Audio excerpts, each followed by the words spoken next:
Hello Geeks and Gamers, Matt Lemke here with Through Gamer Goggles, gamer-goggles.com. And today we have another flip through for you. This is for Pathfinder 2nd Edition, and it's Lost Omens Highhelm, which is basically the story of what has become of the Dwarves' ascent out of their mountainous mines into the heavens. In particular, this is about one of the mountains that's titled Highhelm. The first 40 pages of the book are all about the history and background of what made Highhelm Highhelm. It's a set over here. You can see it's a settlement. Take a look at that real quick.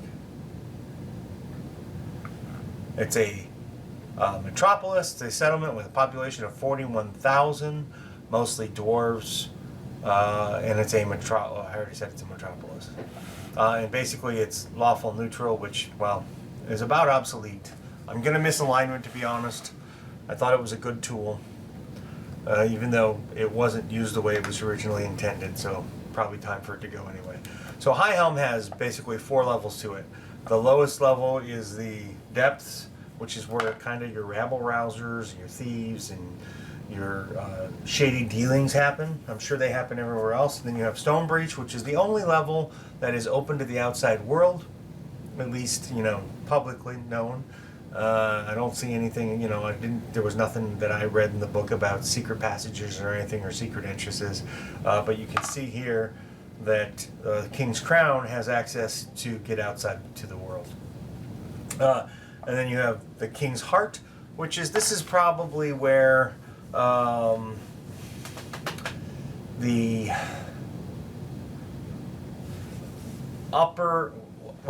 lower upper class to lower middle class people would live in modern terms of the world. And then on the upper level you have all your royalty, all your families, all your wealth and power are at the very top of the world, which is kind of funny, really. I'll go into that maybe another time. And that sums up a lot of what we're going to be going through. The next big portion that I want to cover is in the Gazetteer, which is chapter 2. Everything up through that portion of the book in this is all background and history. So the very next section talks about the location types and its support traits. So in this book, they introduce more traits for locations, and what they give you is what they do. So like an academy, character who investigates for 1 hour in an academy or libraries can find scholarly journal on a relevant subject, and boasters their attempts to recall knowledge. There's a brewery, which gives you circumstance bonuses to gather information in an allied brewery, and a bunch of other things. So the very first chapter they actually talk about is King's Crown. And King's Crown is home to the elitists of society. It has new backgrounds, new equipment, new firearms, new runes. It also has different locations, which Firecask Hall is one of them, and it's an attraction. It's a brewery, a residence, and a tavern. There's different neighborhoods listed here. The East End, the Gate Breach, Helm's Burrow, and brief subscriptions of each of them. So in King's Crown options, you have the Highborn Snoop, Fell Arms, you've got new firearms, you have a chess game, which is, where did it go? It's called the Liar's Board. And then King's Heart is the next level. Let's go look at that map. It's laid out, gotta zoom out a little bit. It's laid out like that. You have the different areas, you have different important parts, or locations is what I should say. Anything with a dot is a location. I'll have to zoom in for you to see those a little bit. And then on every single map, the different areas separated by the dotted lines with the bolder print are the names of the locations. The people of King's Heart are important movers and shakers but they're not nearly as important as the elitists of the upper level. There's about 11,000 people that live on this level. Again, it lists the different locations with their different attractions. We have the Copper Anvil, which is another tavern and a residence. You have the different, there are several locations that are listed. And then the King's Heart options, you have a union representative, which is kind of a nice little background. You have Iron Will Innovations, and you have new skill feats. That one means you have to be trained in legal lore. You have a negotiator. You have the critique. You have cooperative crafting. You have master of the apprentice, which means you have to be a master. But this allows you to teach when you craft or earn income during downtime. You can also attempt to aid another creature doing the same with the skill. A new spell, Forge. Developed before the introduction of Iron Lagoon, this cantrip, ooh, it's a cantrip, for Superheating Metal has also found valuable combat use. You superheat the target, dealing 3d6 damage. If the target is a metal object, reduce its hardness by an amount equal to its damage.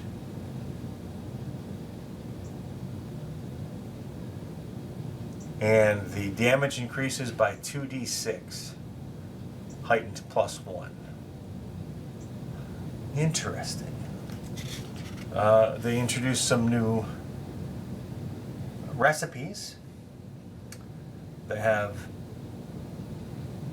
Iron Dust Stew. It's a meat and potato stew. It has an unusual shine to it. And it's an alchemical creation for you. You gain 3 resistance to physical damage for a minute, but take a -2 item penalty to acrobatics and athletics checks. Oh my gosh, I cannot read or speak today. I am sorry. And then we have Stonebreach. This district is the district that runs throughout the bottom layer of Highhelm. It's the lowest beneath, it's the lowest entrance that you can get to, or is available by road to the rest of the world, and it's just above the one that links Highhelm to the Dwarven mines that would be part of their Dwarven underworld. I'll use underworld, even though that's not how most people associate it, but it's under the world, so I'm going to use it. The people of Stonebreach, there's some important people here, movers and shakers. There's a few different notable figures that they list. Again, this is a great, this is a setting book, sort of. It helps you get your setting done. Here is a map of the area. It lists current events. You have different locations. You've got the drop, common goods, clips, Urestes Inkwell. You've got Surface Row, Last Hall, Blood Knuckle Crib, which is an arena. You have Vonder Hall. And down here on this level, you have quite a few different options. You've got a new background. Basically, you have a new background on every level. This is a Fight Breaker background.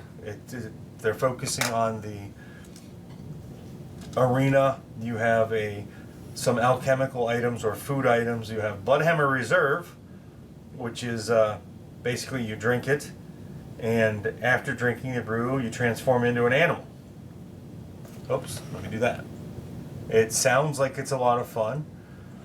There's a dark pepper powder. There's grub gloves. Words of Wisdom, which is an enchantment. And then there's the Depths, which is underneath Highhelm, really. I mean, the further you venture from the core of Highhelm, the more that the rules and structure are enforced in the city fall away. That should tell you a lot about what you're going to find in the Depths. And then the people still, there's a certain number of people that are important. Some of the more notable figures can be here. You sometimes see the Thieves Guild working down here. You will sometimes see couriers. She's a courier and she's pretty important. And of course, believe it or not, you're going to see a farmer. And you can see here that the map changes a little bit the way it looks. It kind of looks like it's a sewer system. It has a river running through it. The art's a little bit darker. I believe they did that on purpose for effect. Here you go. Here's the messenger tunnels. Let's take a look at the messenger tunnels. This is one of the locations. So it's a dungeon. If we go back to page 44 here real quick. A dungeon. Dungeon locations are areas of great danger. NPCs, but don't offer anyway. NPCs people can explore the area, but don't offer any additional benefits. NPCs are helpful though. Award the PCs a minor story award after their first delve into a dungeon, and a major award once they complete the dungeon's story, which is determined by you as the GM. Messenger tunnels could be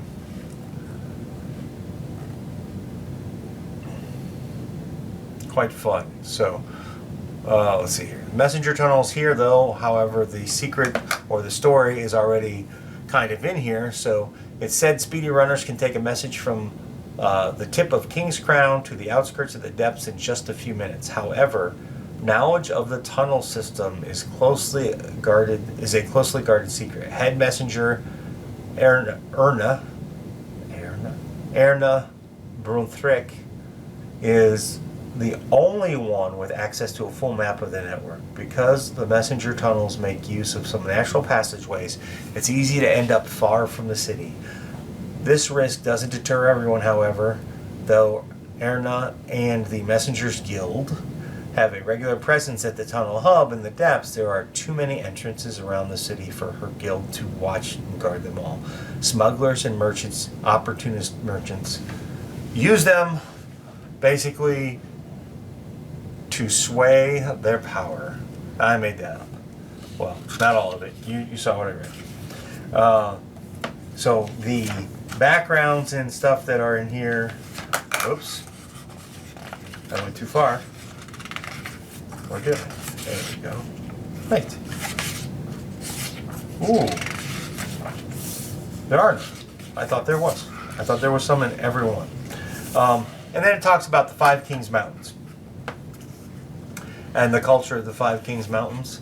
Again, this is mostly background. A lot of this doesn't apply to my games, so I kind of skipped through it. It is a good read. And then chapter 3 is all the new Highhelm options. So there is Dwarven options, there's Highhelm gear, there's stuff from the Dwarven Legends and Dwarven Gods, and here you're going to see that stuff. There's new ancestry feats, clan lore, Drivethru disciples, new heritage, which Forge Blessed Dwarf was cool.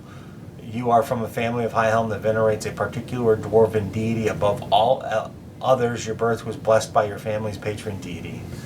You can cast the first level spell they grant clerics, such as Soothe, if your family's patron is Bolka. And then there's some animal companions. Some people were really happy about some of these animal companions, like Draft Lizard. I heard a lot of people talking about that online, locally at my store.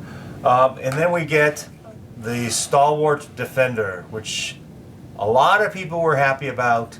We're going to come back to this at a later date, and we're going to do something a little bit more in depth with it. I have never played the character ever in my entire 30 years of playing Dungeons and Dragons, Pathfinder, or any version of these RPGs. I've never played a Stalwart Defender. So my looking at it right now would probably not be very helpful. And then there's a whole bunch of Highhelm gear. Highhelm Strongplate, which is 3,750 gold pieces. It has the +2 resilient fortification on it. What else does it do? Activate it, and you have envision interact once per day. The plating on your armor explodes off of your body. Neat. It becomes a wall of stone. Highhelm War Shield, and a keepstone.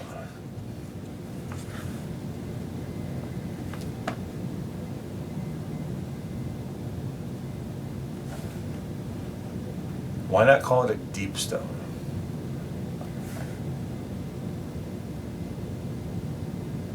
Huh. It's basically a big magic resistant stone. It's adamantium and lead, created by Highhelm's greatest crafters.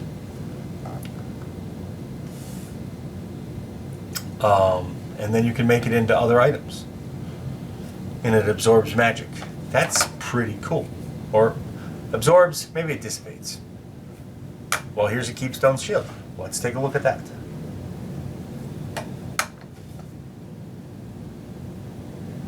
The shield, when it's raised, gains circumstance bonus to saving throws against spells that target you, as well as your AC. Additionally, you can shield block against any spell damage, not just from physical attacks.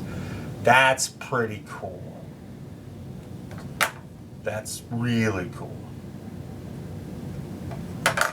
I suppose if it's a weapon, it allows you to parry it. And then there's relics. We're not going to read any of the relics. They're quite lengthy. And then you have the new deities. You have Angrad, Bolka, Drangift, Volgrit, or I don't know if they're not probably all new, but they're newly published, I should say. You have Coles, the Oathkeeper, you have Magrim, Avatar's Pantheon, or here's the different Pantheon. And then you have new animals and creatures, monsters. My favorite is, well, I don't know if I have a favorite yet, to be honest. And then you have the index. And here is in the back of the book, you have a fold-out map that I think, I haven't opened it up yet. I almost never take them out of the book because I lose them. Oh, it's not two-sided. I thought it was going to be two-sided. So inside of Highhelm, you have